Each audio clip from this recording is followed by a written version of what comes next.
Ooh, one more for tonight. One more review. So let's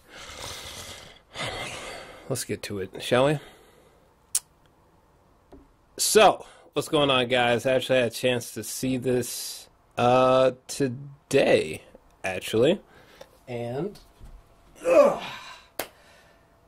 hate to be a bearer of bad news, but before we start, I just want to say up front that I never read the books. Never read the books.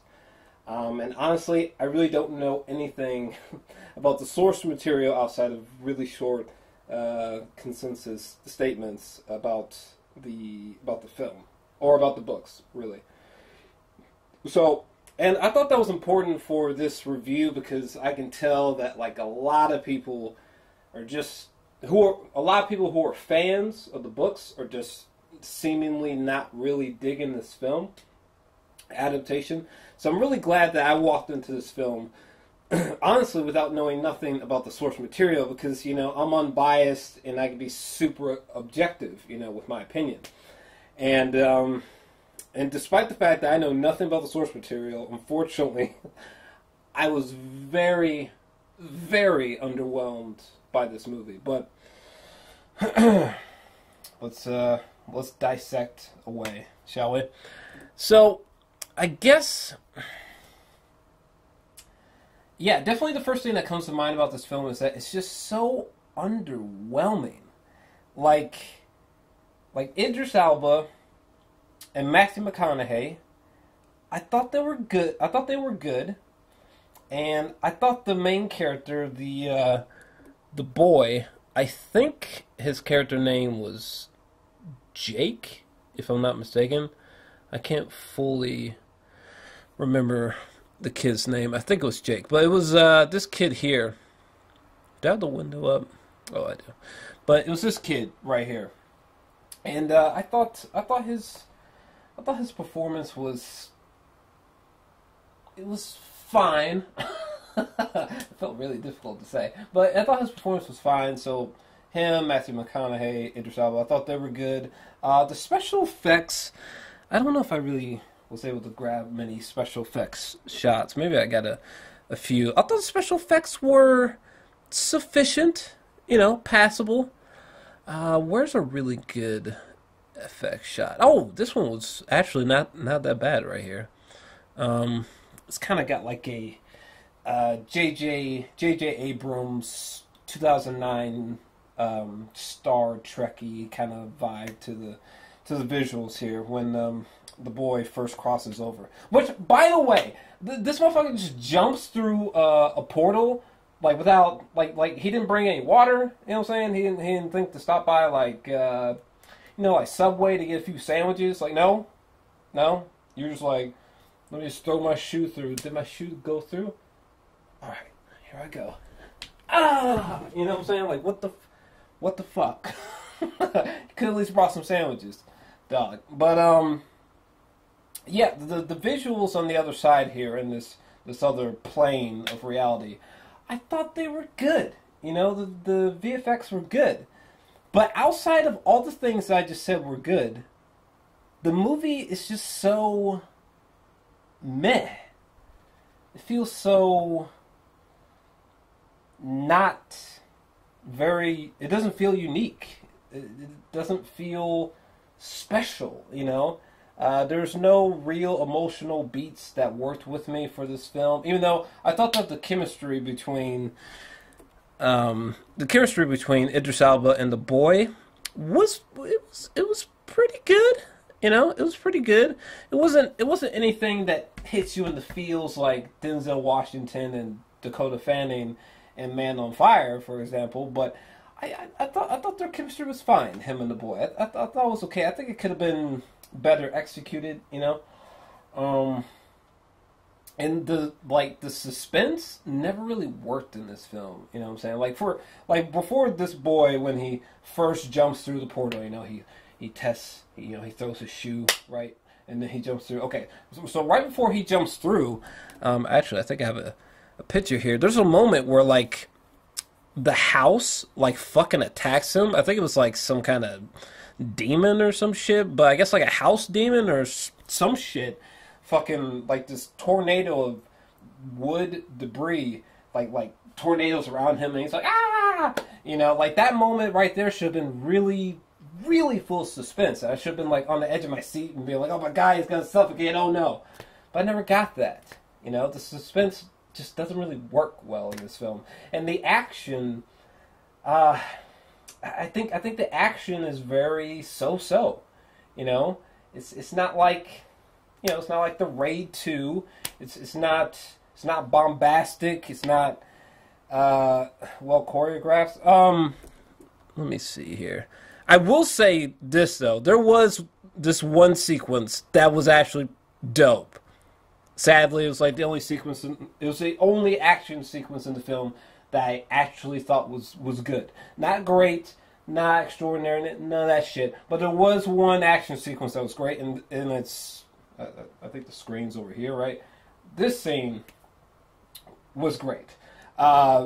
Just Idris Elba was just going in on these motherfuckers. I mean, he was unloading so many bullets. I was just like, what the fuck? Like, it's cool that he's got the, you know, the guns, but it's like, damn, no shotgun, no rifle, no grenades, nah, just your 2 pistols and a knife, I think he had. But anyway, I just thought that was kind of weird. But anyhow, this action sequence right here was fucking raw. Just Idris Elba just going the fuck in on these motherfuckers. And I gotta say, I do like how he absurdly reloads his gun.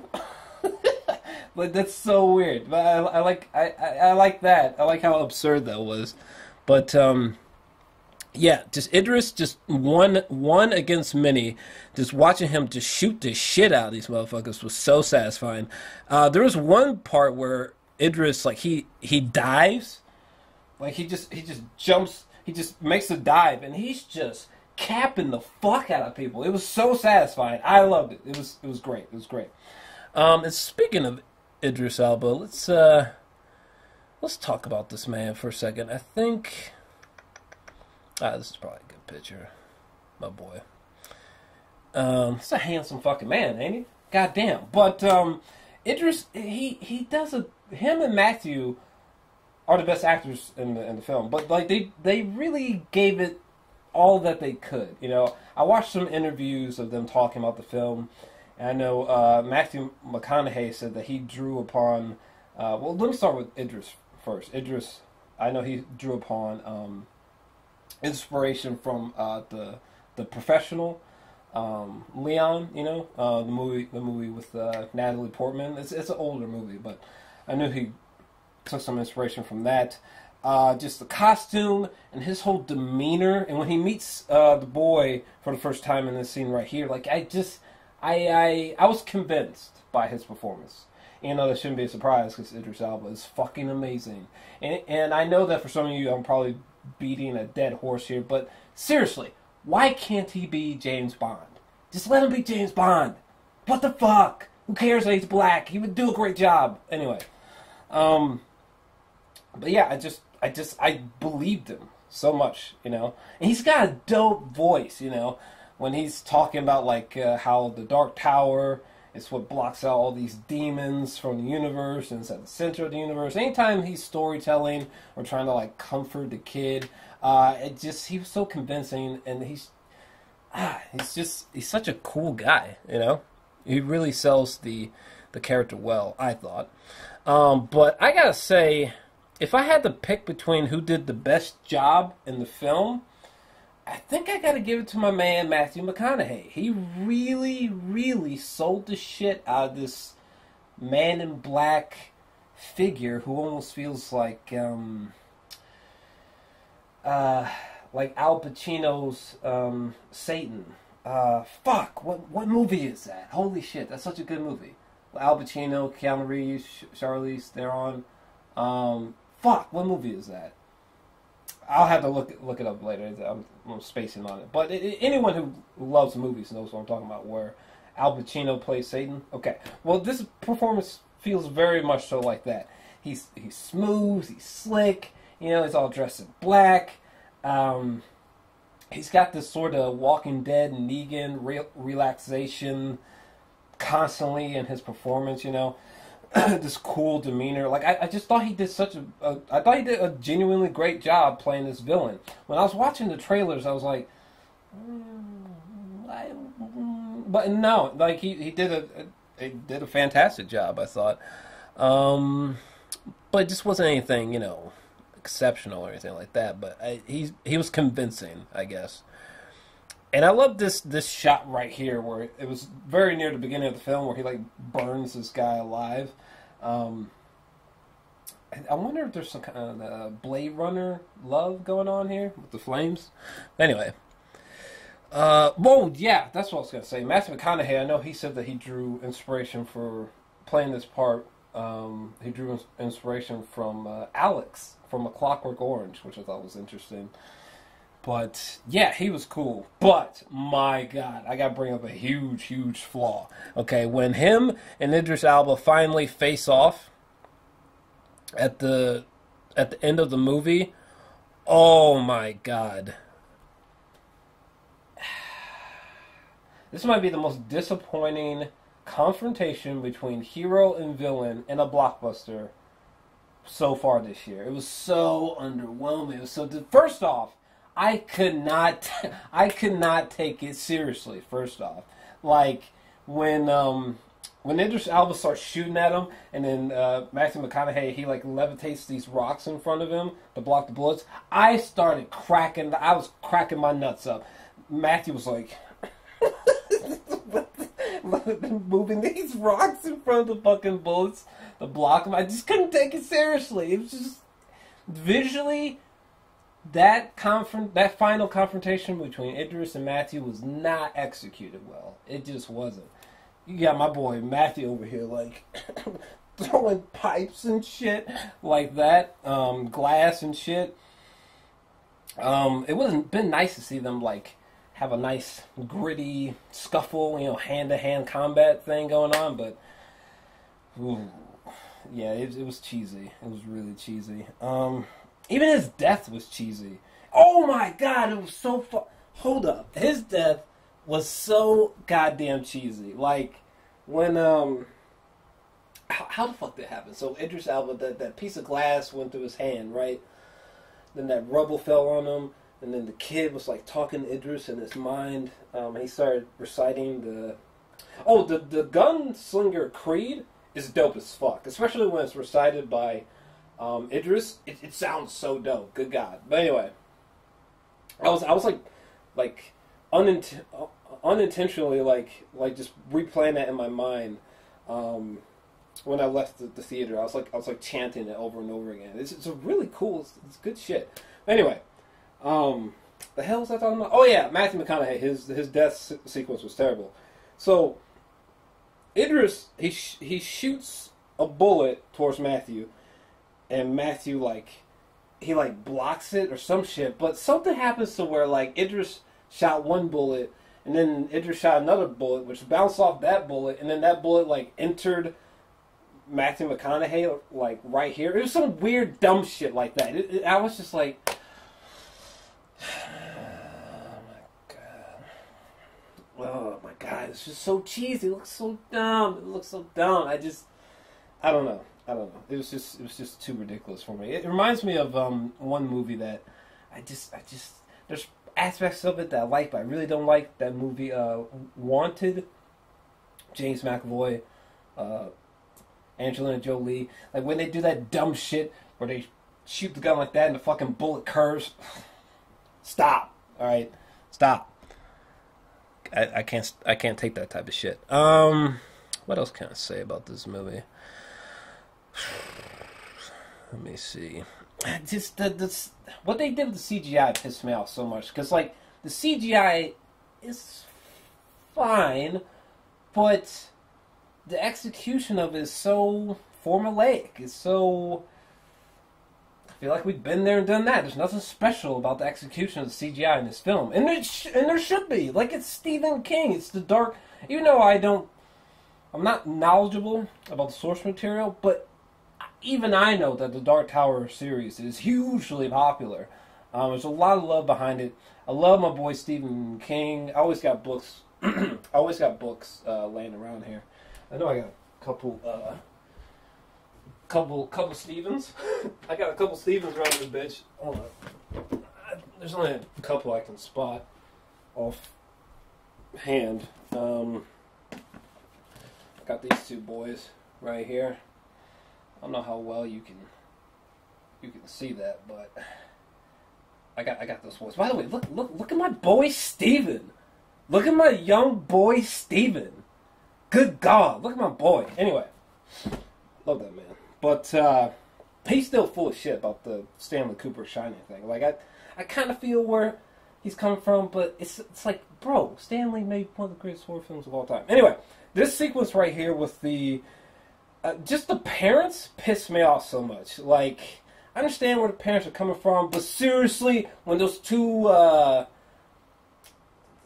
representatives from that special school come to the apartment to take the boy away, like, what Jake should have said, what that kid should have said was that guy, the chubby guy, he had that mark on the side of his fucking face, right?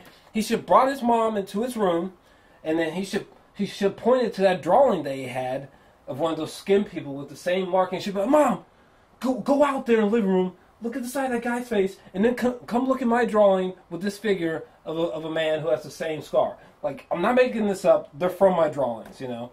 That's all the fucking kid had to say. I don't know if that would have been enough to... Well, if I was the parent, that might have been enough to at least make me go, hey, can you representatives, can you two just... Can you give us 15 minutes, you know? But, it just made me... I don't know, it just irked me that... Anyways, that they didn't believe him. But, it was... That's another thing. They could have executed so many things better.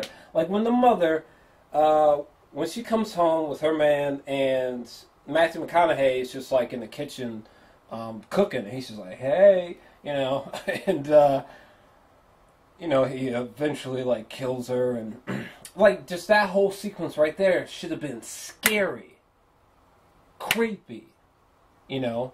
I should have almost felt like sweating, like, oh man, he's about to torture the fucking the mother. And you know what it should have felt like when she came home? When she came home and saw Matthew McConaughey there, Seven, David Fincher, Brad Pitt, Brad Pitt, Morgan Freeman, Seven, David Fincher, that movie. No spoilers, but the ending of Seven. When you find out what's in the box, right? That feeling you had, that fucked up feeling you had in your body, like, oh, god damn. That's how you should have felt during this moment when she came home and Matthew McConaughey was just fucking very Negan-like, actually, in the kitchen whipping up some food. You know, you should have felt that sense of like, oh man, this is gonna be fucked up. I don't know if I should be looking at this. Oh my god. But it wasn't, you know. Just poor execution, just overall, with this film. I just thought it was just a weak executed film. Weak executions in the plot. Another example of weak, subpar execution. This scene right here where Idris Elba, you know, the kid is off in the distance. He's being carried by some lunatic. And Idris, like, you know, he's got his gun. And then he just fires without looking in the bullet. And he saves the kid. Okay, that sequence right there should have been way more tense. You know what I'm saying? Like, I should have, you know, should have been like, you know, that guy's carrying the kid away. And maybe he's like almost beating the kid to death. And you're just like, come on, Idris, fire the gun. Save the kid, save the kid, save the kid. And then when the kid gets saved, you're just like, yes, oh, fuck. Woo! That's what it should have felt like. But no. This scene right here was just like, save the kid. You know, good shot. Next scene, you know, it's just weak execution. Just underwhelming. What else can I really say about the film? It's really unfortunate because, again, the rendering of the CGI is good. It's just they don't do anything special with the CGI. And I thought the film was photographed well, actually, you know. There's a lot of great shots like this. And honestly, just from the cinematography alone, the opening, like, the first, like, 10, 15 minutes, I was like, I don't know, maybe the critics are being kind of harsh, because it isn't really that bad. But the thing about this movie, it's like, I felt like throughout this whole movie, I felt like, oh, it's about to get better. Oh, it's about to get substantially better. Oh, it's about, and it never did. Just never did. Not for me, anyway. I just thought the movie was just very, you know, our main leads, Matthew, Idris, the little kid, the CGI, the cinematography, I thought it was all fine. But outside of that, everything else was just so meh to me. Fuck. And forgettable. That's like the biggest sin that you can really hit as a film for me. It's being forgettable. And honest to God, I feel like this film really is forgettable. It's fucking unfortunate. It's fucking unfortunate, but I feel like this film is forgettable. Honestly, I'm feeling and I can't imagine the reviews from people who don't like this film, and they really, really know the source material, that they're probably ready to strangle somebody. But honestly, it's fucked up. But I'm feeling like a 5. I'm gonna go like a 5 out of 10. It was just so lackluster for a blockbuster about the Dark Tower. They've been trying to make this movie for ages, and this is what we get. Fucking sucks, man. I'm feeling a 5 out of 10 on it, personally. I just think it could have been way better. It does bring up the point of... Oh, by the way, it's really random. It's really, really random. Poorly timed on my part. But there were 2 Easter eggs that I caught real fucking fast. They tried to slip it past me. I caught those Easter eggs. First one right here. The mansion from The Shining. Very nice. There was also another moment where the boy... He was about to go through a doorway or a portal, and it said 1408. You didn't get past me, you sons of bitches. But what the hell was I looking for? Oh, I think I was just looking for this. I think. But yeah, underwhelming, disappointing, and very meh. So 5 out of 10. That's what I'm feeling on the film. But what'd you think about this film? Let me know your thoughts down below. If you enjoyed this video, definitely make sure to smash that like button and subscribe as well. And actually, in the lower right hand corner of the screen, you should see like a little circular button. You can tap that to instantaneously subscribe. I haven't said that in a minute. And yeah, that's all I got. Lord, I'm out. Okay, we're done. Man, I'm fucking tired. Shit. But we're done. Whew. Peace, guys.